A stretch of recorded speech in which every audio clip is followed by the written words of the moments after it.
వాడు మా మాట వినడం లేదు. మీరు ఒకసారి వస్తే. వద్దు, నాకేమందులో వద్దు. ఈ భయంకరమైన వాతావరణంలోంచి పారిపోవాలి. దయచేసి నాకు మత్తు ఇవ్వండి, లేదు చావడానికి ఇంత విషయం ఇవ్వండి. వదలండి.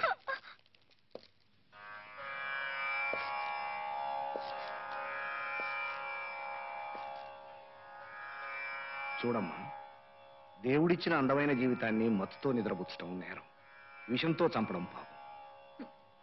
నా అందమైన జీవితం గురించి మీకు తెలియదు.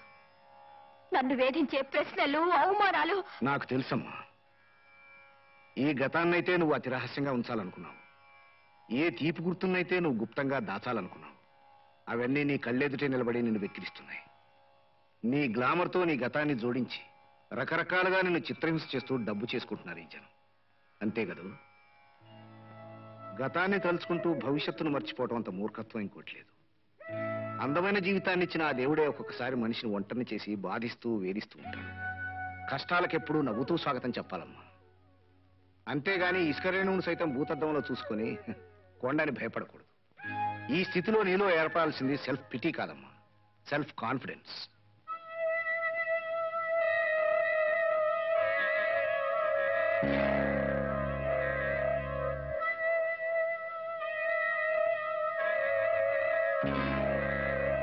దేవదాస్, ఒరే దేవదాస్, ఏంట్రా?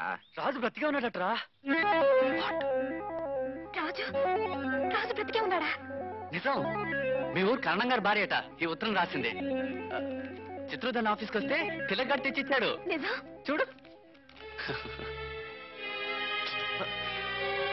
ఇంకా ఎన్నిసార్లు మోసం చేద్దాం అనుకుంటున్నా? నిజం, నా నమ్మం.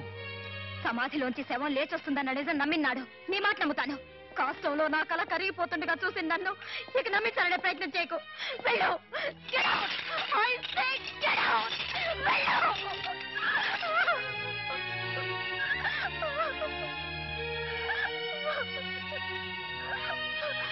నేను ఇలా కావడానికి కారకుడు ఇతనే డాక్టర్. నన్ను దగా చేసిన మోసగాడు ఇతనే. నేనే పాపం చేయలేదు. ఎందుకు వీళ్ళంతా నన్ను పాపంలో చుట్టుకుంటున్నారో నాకేం అర్థం కావడం లేదు. టేక్ ఇట్ ఈజీ, బాధపడకమ్మా. ఒకసారి నాతో రా ప్లీజ్. ఈ ఆల్బమ్ చూడు. 30 సంవత్సరాలు నన్నే సర్వస్వంగా భావించి నాకు తోడైన నా భార్య, మా పెద్దబ్బాయి రఘు, కోడలు డాక్టర్ లక్ష్మి. స్టేట్స్ లో MBA చేస్తుంటే పెళ్లి చూపులకని ఇండియాకి రప్పించిన మా రెండోవాడు అరవింద్. నన్నొక్కనే ఇంట్లో ఉంచి ఆనందంగా పిక్నిక్ వెళ్ళిన వీళ్ళందరూ ఓ ఘోరమైన ట్రైన్ యాక్సిడెంట్లో చనిపోయారు. అలా తీయని కళ్ళ సాగిపోతున్న నా జీవితం రైలు చక్రాల కింద పడి నలిగి నాశనమైపోయింది. చెప్పు, నాకంటే విషాదమైంది కాదుగా నీ జీవితం? ఈ ప్రపంచంలో ప్రతి మనిషిని ఏదో సమస్య బాధ పెడుతూనే ఉంటుంది. కష్టాలు ఎదురైనప్పుడు ధైర్యం తెచ్చుకునే మనిషి ఎదగాలి, కానీ బాధలకు భయపడి సమస్యలకు లొంగిపోయి మనిషి కృంగిపోకూడదమ్మా. నేను ఏం చెప్పినా సీతాన్ని నమ్మేటట్లేదురా. కానీ ఆ లెటర్ చూస్తుంటే నాకెందుకో రాజు బతికే ఉన్నాడనిపిస్తుందిరా. పోనీ మనం ఒకసారి ఆ ఊరెళ్ళి కరణం గారి భార్యను కలిస్తే నిజమేమిటో తెలుస్తుంది కదా. ఆ ఊరు వెళ్దామంటావా?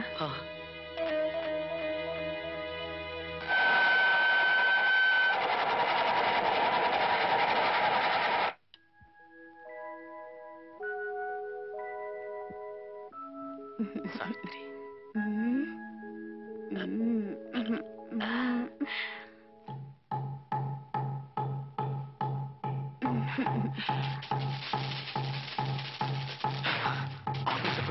గోదావరి గాలి కదలబోయేది.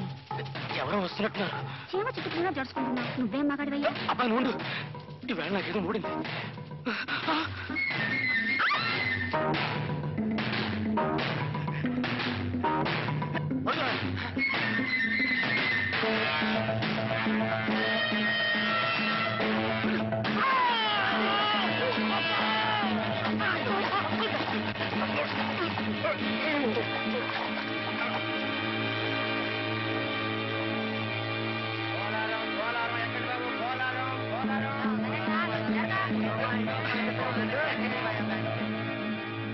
మళ్ళీ మీకు ఎప్పుడన్నా రాజు కనిపించాడా?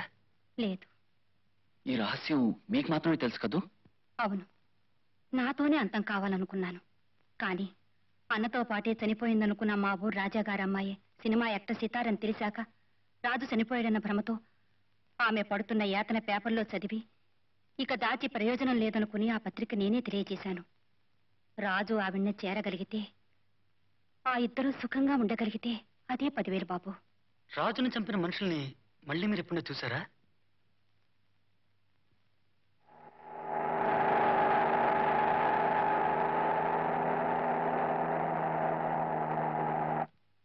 వెలుగు చీకటి శాంతి అశాంతి పక్కనే ఉంటాయి సీత. అన్నిటినీ సహిస్తూ చావొచ్చే వరకు బతకాలి. ఈ బంధాలు భయాలు బాధలు అవమానాలు ఉన్నాయి. ఈ భావాలన్నిటికీ ఆధారం కేవలం మనం. ఏమీ లేని నేను ఎందుకు బతకాలి అని నువ్వెప్పుడూ ఆలోచించు సీత. నీకోసం నువ్వు బ్రతకడం వృధా అనుకున్నప్పుడు నీకోసం బ్రతకాలను. తాజావార్త, సితార మళ్ళీ ప్రేమలో పడింది. మనలో ప్రేమిస్తుంది.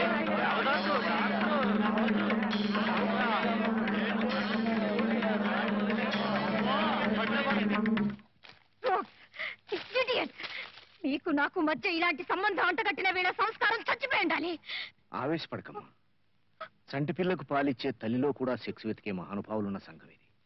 అంతకంటే గొప్పగా వాళ్ళ బుర్రలు ఏం ఆలోచిస్తాయి?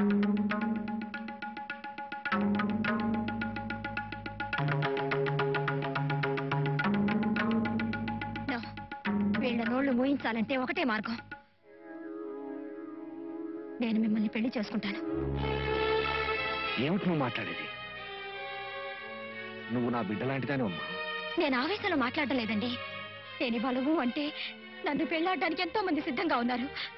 కానీ వాళ్ళు కోరేది నా శరీరాన్ని, కాకపోతే ఈ ఆస్తిని.